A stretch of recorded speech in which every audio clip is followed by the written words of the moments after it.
Good morning, good evening, wherever you are, all over the world.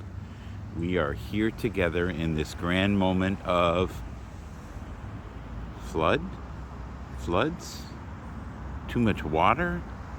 This has been kind of the weather and the energy in the universe recently.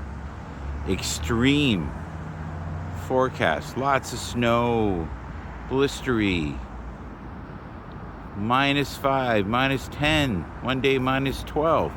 Now today, +1, +2, +3, and this is the outcome.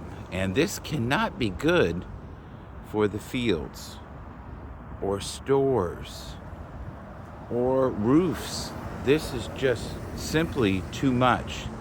So be kind to yourself today, be kind to those around you, know your limitations, and be a source of light. God bless.